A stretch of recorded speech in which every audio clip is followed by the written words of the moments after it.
The room was electric, charged with the kind of tension that makes hearts pound and cameras click faster. Stage lights swept across the audience, casting a golden glare that reflected off polished surfaces, while murmurs rippled through the crowd like an undercurrent of anticipation. At the center of it all, Jasmine Crockett stood with a calm, almost serene poise, her eyes scanning the sea of faces, unshaken. Across from her, Piers leaned forward, a smirk curling at the edges of his mouth, ready to deliver the kind of remark he thought would dismantle any opponent before the first words even landed. And then it came, a jab so sharp it seemed to cut through the air itself. "You really think you belong here?" Morgan sneered, his voice amplified, echoing through the hall.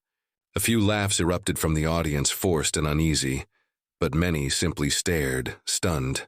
Cameras whirred, capturing every millisecond, every flicker of expression on Crockett's face. There was a pause, pregnant with expectation, as if the world itself had stopped to see what would happen next.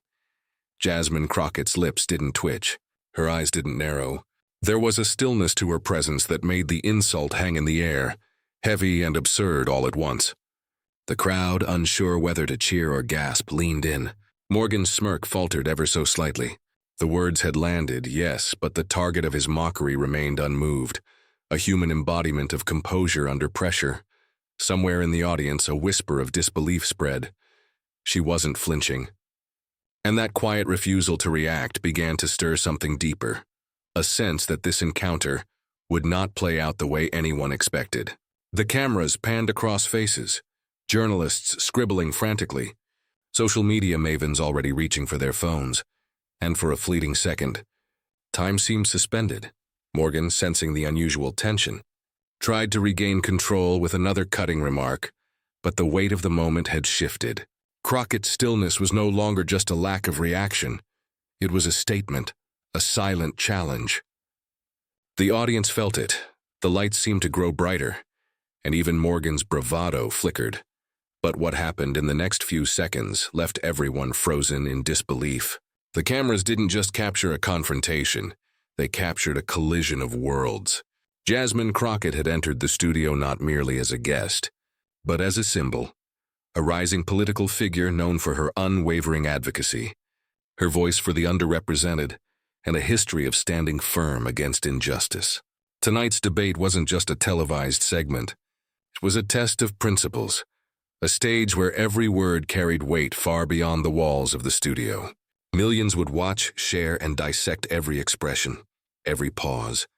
In that moment, Crockett's composure wasn't just personal, it was political. The stakes were unmistakably high. Morgan's reputation preceded him, the provocateur, the media firebrand, the man who thrived on confrontation, who built a career on pushing others to the edge. He had cornered countless figures before, tearing through rhetoric with a sharp tongue, and a brash confidence that often left his opponents scrambling. But Crockett was not like the rest.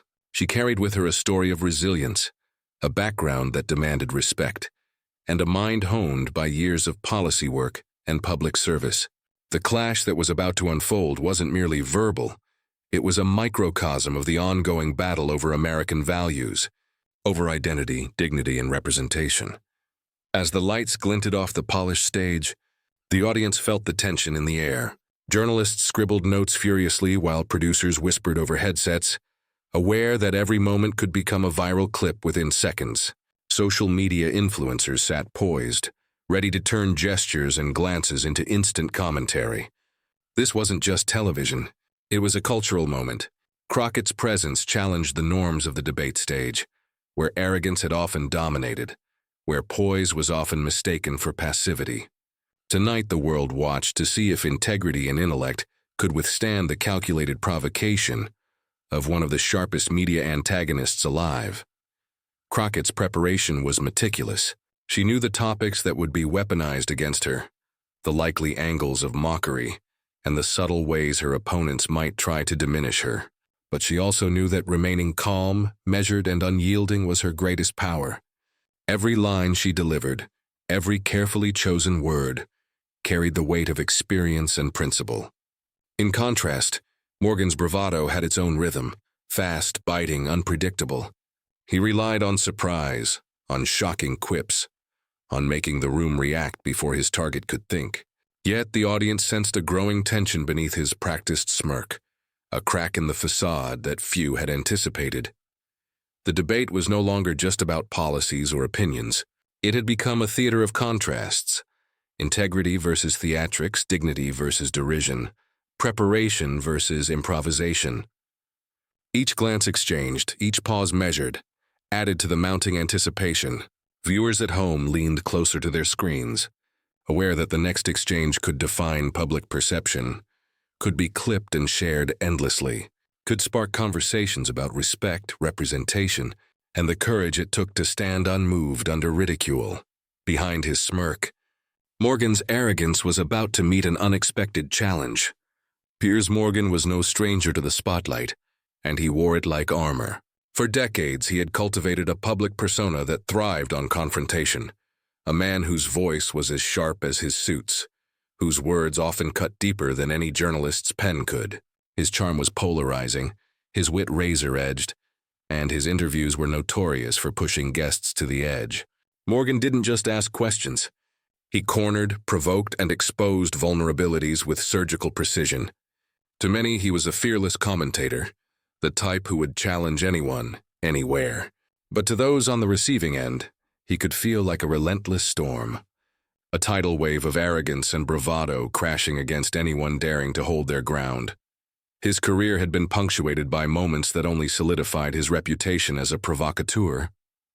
Morgan's rise through the media landscape was marked by high-profile clashes, moments when his overconfidence became both a weapon and a liability. There was the infamous television segment where he challenged a seasoned political figure on live air, mocking their expertise with a dismissive grin that ultimately backfired when viewers saw through the theatrics. Tweets exploded, hashtags trended, and even his supporters had to acknowledge that his arrogance had overstepped. Yet each controversy seemed to fuel him rather than diminish him, teaching him that the bigger the risk, the larger the spectacle, and the more attention he garnered. Morgan's style was a paradox.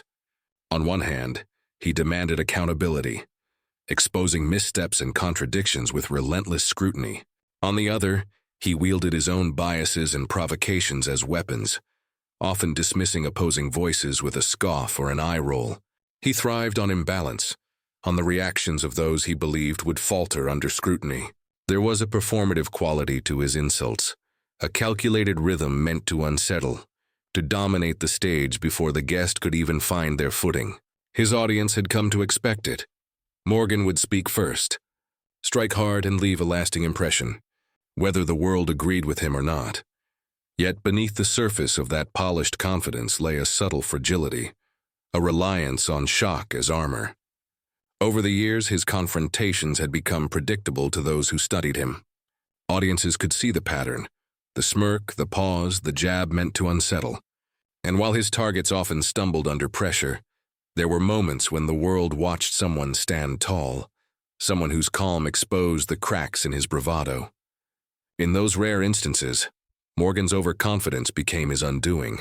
By the time he faced Jasmine Crockett, he carried the weight of this persona like a weapon ready to strike.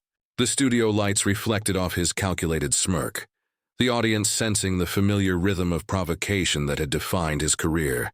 Morgan believed he had mastered the art of psychological dominance, that his blend of wit, charm, and aggression would inevitably win the room. But arrogance, after all, is a double-edged sword. It blinds, it overestimates, and it underestimates the resolve of those who refuse to yield. Every gesture, every glance, every carefully measured pause that Morgan employed was designed to project control, to assert dominance. He had faced politicians, celebrities, and public figures from around the world, and he had left his mark on all of them. Yet this time the stakes were different. Crockett was not a figure easily rattled. She carried the weight of experience, of preparation, of a moral compass that could not be shaken by smirks or jabs. The audience could feel it, even before the words were exchanged. This was not going to be a routine clash. Little did he know, Crockett was ready to turn the tables in seconds. Jasmine Crockett's story was one forged in resilience. shaped by determination, and guided by an unwavering sense of justice. From the earliest days of her life, she had been no stranger to challenges. Born into a world that often demanded she fight twice as hard for recognition, Crockett learned early that intellect, preparation, and moral clarity were her greatest allies. She navigated every obstacle with a quiet strength, a combination of grace and relentless resolve that would come to define her political career. Her rise through the political landscape was marked not by spectacle, but by substance. Crockett had built her reputation on advocating for those whose voices were often drowned out, the marginalized, the underrepresented, the everyday Americans who demanded dignity and fairness. In city council chambers, courtrooms, and grassroots campaigns, she had earned the respect of colleagues and constituents alike. Her victories were never accidental. They were the product of meticulous strategy, tireless research, and a refusal to compromise her values, even when confronted with criticism or opposition. Yet, it was not only her professional accomplishments that commanded admiration. It was the way she carried herself in the face of adversity. Every debate she entered, every interview she gave, she approached with the same unwavering composure, as though her presence alone could assert the power of measured thought over impulsive aggression. Intelligence for Crockett was not merely about policy expertise. It was about emotional acuity, reading a room, understanding the undercurrents of power, and responding with precision and dignity. Her poise was magnetic, drawing attention not because it demanded it, but because it inspired trust and respect. Crockett's personal struggles had also shaped the woman standing on that studio stage. She had faced moments that would have broken many: professional setbacks, personal loss, and the subtle, persistent barriers erected by systemic inequality. Each challenge had been met not with resignation, but with determination. She had learned to transform adversity into action, setbacks into lessons, and scrutiny into fuel for change. For her supporters, Crockett embodied the promise of perseverance, a living testament that integrity, hard work, and courage could carve a path through even the most unyielding circumstances. Her advocacy extended beyond mere words.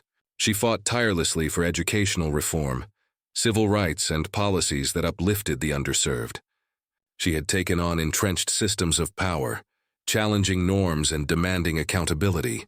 And in every confrontation, whether on the debate stage or in legislative halls, Crockett demonstrated that dignity and conviction could coexist with tenacity and influence. She understood the stakes, not just for herself, but for the communities she represented, for the ideals she championed, and for the generations watching her rise. What made Crockett remarkable in that tense studio wasn't only her intellect, nor solely her political achievements. It was her humanity, her calm under pressure, her ability to listen while others shouted, her insistence on truth over theatrics.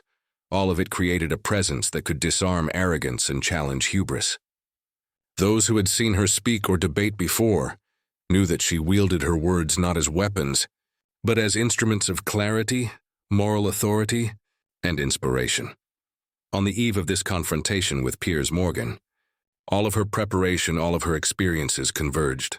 Every early morning, every late night, every debate she had endured, every insult she had absorbed, every doubt she had faced, everything had been training for this precise moment.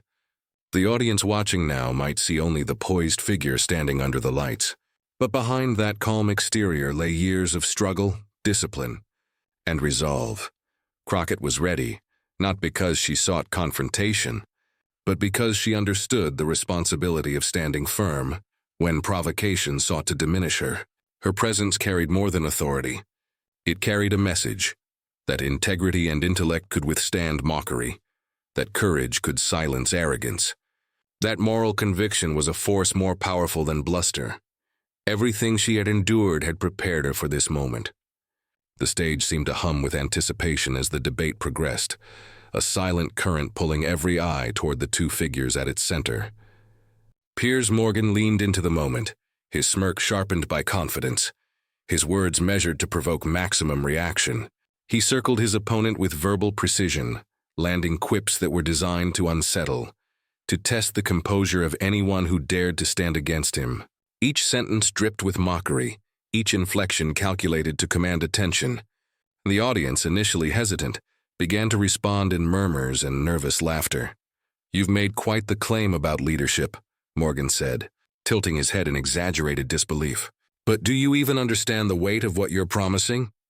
His tone carried more than doubt. It carried derision, a challenge disguised as commentary. The cameras captured every subtle twitch of the crowd. Eyebrows raised, whispers exchanged, flashes of smartphones recording the moment for social media's instant judgment. Morgan thrived in this chaos, reading every reaction like a maestro guiding a symphony of tension. But Crockett remained unmoved. Her stance was calm, her gaze steady, her breathing even. The audience felt the subtle shift in energy. Where Morgan sought to destabilize, Crockett radiated unflinching control. Her silence was not submission. It was a statement. Each pause allowed the weight of his words to hang in the air, heavy and absurd, highlighting the contrast between hubris and dignity. The tension grew with every second, a tightrope stretching across the stage, and spectators leaned forward, sensing that something monumental was about to occur. Morgan pressed further, his tone escalating, eyes narrowing with the thrill of the confrontation. "Do you really think people will follow your lead when your own record is so selective?" The word selective was spat with venom, meant to undermine and provoke. Some in the audience chuckled nervously. Others shifted in their seats, sensing the theatricality yet unsure of what was real and what was performance. The studio lights caught the sheen of sweat along his temple, subtle signs of a man pushing his own limits for the sake of control. Yet Crockett's composure never wavered. She let his words land, allowed the insult to resonate with the audience, and waited. The tension became almost unbearable, a collective inhale from everyone watching, a silent expectation that the stage could erupt at any second. Morgan's energy, once commanding, now carried a hint of uncertainty. He was accustomed to opponents folding, to watching their confidence crack under scrutiny. But Crockett's presence was a revelation. She was grounded, unshakable, and her silence was louder than any retort he could deliver. The audience began to sense the turning point. Whispers of disbelief grew into murmurs of anticipation. Every camera angle emphasized the growing disparity. Morgan, leaning forward with forceful intent, and Crockett, standing calm, dignified and utterly unyielding. Each moment stretched longer than the last, as if time itself had slowed to capture the significance of this clash. The clash was no longer merely verbal. It was a study in contrast. Arrogance versus integrity, chaos versus composure, provocation versus principle. And then, with the calm of someone who refuses to be rattled, she struck back. The room seemed to hold its breath. After the barrage of jabs, after the laughter that had danced nervously through the audience, Jasmine Crockett finally spoke. Her voice was steady, measured, carrying the weight of conviction without the slightest hint of anger. "Respect is not something you demand through mockery," she began, her words slicing through the tension like a scalpel. "It is earned through service, through integrity, and through the courage to stand for those who cannot stand for themselves." A ripple moved through the audience. Cameras swiveled, capturing the moment from every angle. Every journalist, every producer, every attendee felt the air shift, the kind of energy that signals the balance of power has tilted. Morgan's smirk wavered, just enough for the audience to notice. His eyes flicked nervously, searching for an anchor in Crockett's unyielding gaze, but finding none. He had anticipated hesitation, stumbles, and yet here she was, calm, precise, and unwavering. Crockett paused, letting the weight of her words settle. The silence was deliberate, cinematic. In that moment, she allowed the audience to absorb the truth. That arrogance could be exposed not with theatrics, but with dignity and fact.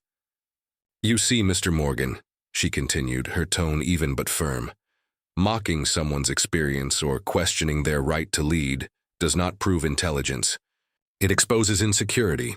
It shows the absence of empathy. And empathy, sir, is what leadership requires." Gasps of acknowledgement punctuated her statement. Some in the audience exchanged glances, realizing the subtle brilliance of her approach. She did not attack him in return.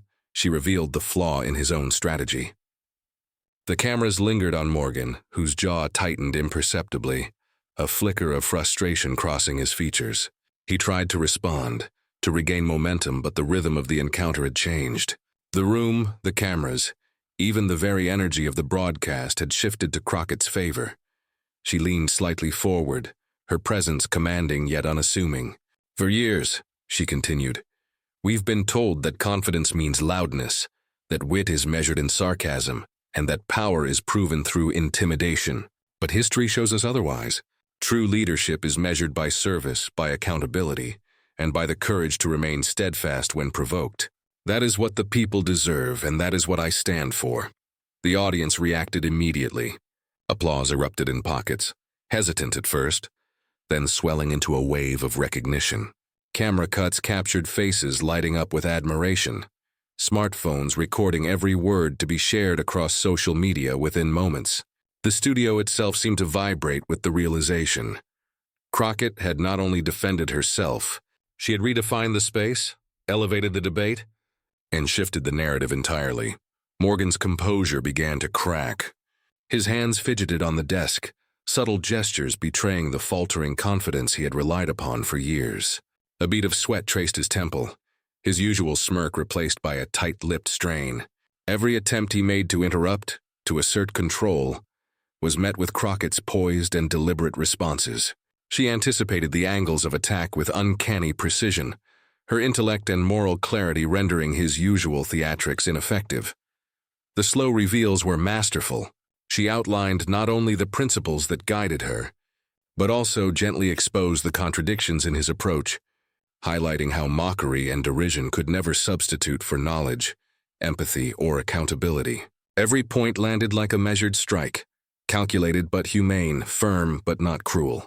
Each statement deepened the audience's recognition that Crockett was operating on an entirely different plane, strategic, moral, and emotionally commanding. As she concluded, the timing was perfect. Another deliberate pause, a glance across the room, and she allowed the gravity of her final words to settle. "Mockery might make for headlines," she said softly but clearly, "but it cannot make history. Integrity does, dignity does, and those are the forces that endure far beyond a fleeting insult." The room exploded, not in chaos but in validation. Applause, cheers, and even audible murmurs of agreement cascaded through the audience. Cameras swiveled to capture the faces of attendees, journalists, and crew, all sharing the same stunned acknowledgement. A moment had occurred that would not be forgotten. Morgan, meanwhile, attempted to salvage his presence, to reassert dominance. But each move seemed increasingly performative, increasingly ineffective. The energy had shifted irrevocably. Social media influencers in the audience whispered, already formulating tweets, clips, and live reactions. The moment was cinematic, the slow, deliberate dismantling of arrogance, performed with poise and intelligence, amplified by cameras and microphones that captured every nuance. The contrast could not have been sharper. Morgan's flustered gestures against Crockett's composed determination, his desperation against her quiet command of truth, even beyond the studio. The message was clear. Crockett had taken a stand, not with aggression, but with moral authority. The applause, the whispers, the collective recognition of mastery and dignity, it was validation on a visceral level. Triumph was no longer theoretical. It was tangible, a living, breathing testament to preparation, intellect, and courage under pressure. Within seconds, the moment was everywhere, and no one could stop talking about it. The moment had barely passed, yet its echoes were everywhere. Within seconds, hashtags began trending on social media, capturing the essence of what the audience had witnessed. Crockett stands tall, dignity over mockery, and Piers walks away. Dominated feeds as clips of the confrontation circulated, each one edited, shared, and dissected with lightning speed. Memes appeared almost instantly, juxtaposing Morgan's flustered expressions with Crockett's calm, commanding gaze, humor, and admiration blending in a digital tidal wave. The virality was immediate, unstoppable, a cultural ripple spreading from phones to living rooms. From tweets to late-night commentary segments, celebrities and commentators weighed in, their opinions pouring into the digital sphere like a storm surge. Analysts dissected every line, praising Crockett's ability to maintain composure under pressure. Political commentators highlighted the symbolic weight of the moment, framing it as a victory, not only for Crockett, but for integrity and representation in public discourse. Celebrities, from actors to athletes, shared clips with captions of admiration. She had stood her ground. She had modeled poise in the face of provocation, and the world had taken notice. Morgan's abrupt exit, captured mid-gesture, became a viral punchline, a textbook example of hubris meeting an immovable force. The public response was electrifying. Across platforms, users lauded Crockett for embodying resilience and intelligence, praising her calm as a reflection of strength rather than passivity. The contrast between her dignity and Morgan's faltering arrogance struck a chord. For many viewers, especially those who identified with Crockett's advocacy, her identity, and her commitment to justice, this was validation. Here was a figure who had not only represented their values, but had defended them with eloquence and courage, proving that preparation, intellect, and moral grounding could outshine bluster and provocation. Media outlets rushed to cover the fallout, replaying the key moments, analyzing body language, and debating the implications. Opinion pieces framed the event as a microcosm of larger societal dynamics. The clash of performative arrogance with genuine leadership, the triumph of poise over mockery, and the reaffirmation of representation in spaces long dominated by intimidating personalities. Even international coverage picked up the story, noting how Crockett's response had resonated beyond local politics, positioning her as a symbol of dignity and resilience on a global stage. Within hours, clips were being shared in classrooms, offices, and community spaces. Conversations shifted from casual commentary to deeper discussions about leadership, accountability, and the power of maintaining composure in the face of intimidation. Crockett's victory was not just seen as personal, it became a cultural touchstone, a story about the triumph of intellect, preparation, and moral authority in a world often enthralled by spectacle. Meanwhile, Morgan's misstep dominated discourse as well. Analysts highlighted how his usual tactics, smirks, cutting remarks, and attempts at psychological dominance, had backfired spectacularly.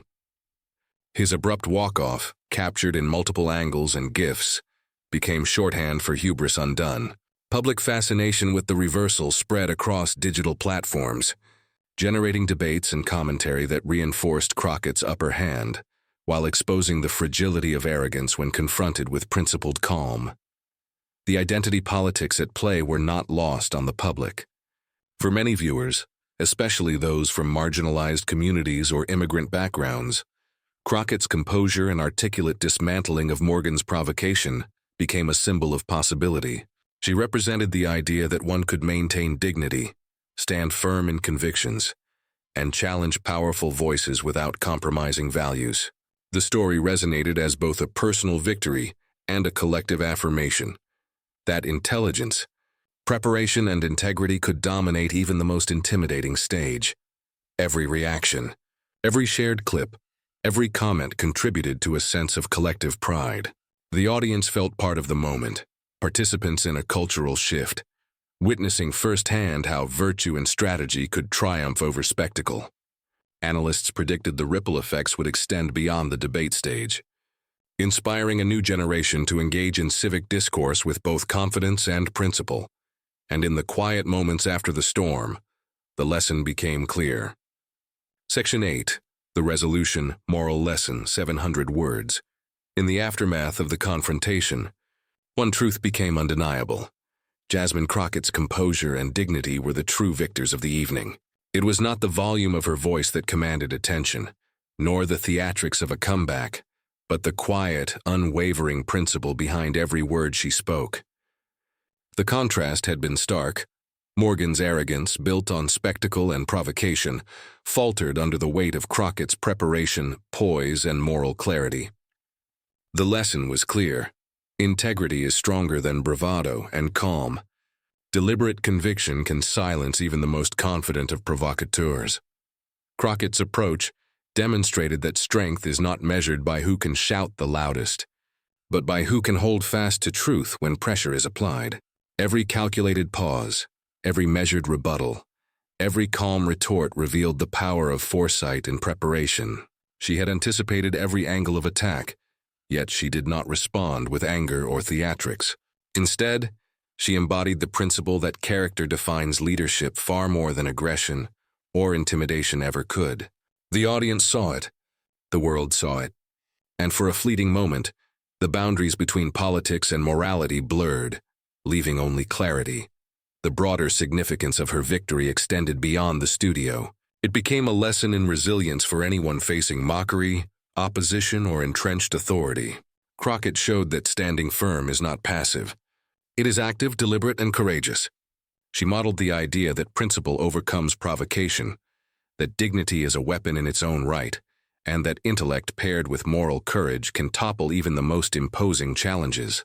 In her calm, the audience found validation, a mirror reflecting what many had struggled to achieve in their own lives: the courage to remain steadfast when the world pressures you to falter. Arrogance, as Morgan had displayed, thrives on the illusion of dominance. It assumes that those who do not immediately capitulate are weak, that mockery will silence dissent. But Crockett's response revealed the fragility behind that facade. By refusing to flinch, by turning the energy of provocation into a moment of education and moral demonstration, she not only preserved her own authority, but redefined the narrative of what it means to be powerful. Strength, she demonstrated, is as much about restraint and intelligence as it is about confidence. The moral resonance extended far beyond the stage. Across social media and public discourse, commentators and viewers alike began to frame Crockett's triumph as a story about resilience and justice, about the courage to face intimidation with clarity and principle. Young leaders, activists, and ordinary citizens took note, inspired by a performance that underscored the importance of preparation, courage, and poise. Her composure became a universal lesson, that standing up for what is right, even in the face of mockery or derision, is both necessary and transformative. Crockett's story on that stage crystallized the timeless truth that character endures where arrogance collapses. Her victory was not a fleeting headline. It was a demonstration of the enduring power of integrity. The moment reminded viewers that leadership in its truest form requires more than skill or ambition. It requires moral clarity, empathy, and the strength to confront intimidation without compromising one's principles. As the applause and digital tributes echoed through the day, the moral became unmistakable. Preparation, poise, and principle are forces that cannot be diminished by ego, bluster, or mockery. Crockett had not only defended herself, she had delivered a lesson for anyone who would witness the power of integrity in action. This wasn't just a debate. It was a call to choose who we want to be.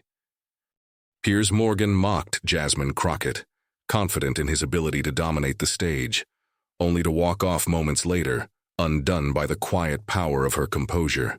That single moment captured more than just a debate. It revealed a universal truth: dignity and preparation will always outshine arrogance and mockery. Crockett's calm, measured response became a masterclass in leadership, resilience, and moral clarity, proving that courage is not about volume, but about standing firm in your principles. For those watching, the lesson is clear. In a world that often celebrates spectacle over substance, Crockett's victory reminds us that integrity, poise, and intellect are forces that leave lasting impact. It's a reminder that our own challenges, whether personal, professional, or civic, can be met with grace and confidence. By refusing to flinch, by speaking truth with clarity and respect, we can navigate even the most intimidating situations and emerge not only unbroken, but strengthened. Now it's your turn to carry this moment forward. Share this story with those who need a reminder that courage and dignity matter. Engage in the conversation, comment, and let others know that standing up for what is right is never futile. Subscribe to stay connected to more moments where integrity triumphs, where voices of reason and principle rise above provocation. Be part of a community that values preparation, respect, and the power of moral clarity. Because in the end, this wasn't just about a single debate or a viral clip. It was about choosing who we want to be, both individually and collectively. Remember, dignity doesn't just win arguments. It shapes the future. Step forward, stay grounded, and let the world see what true leadership looks like.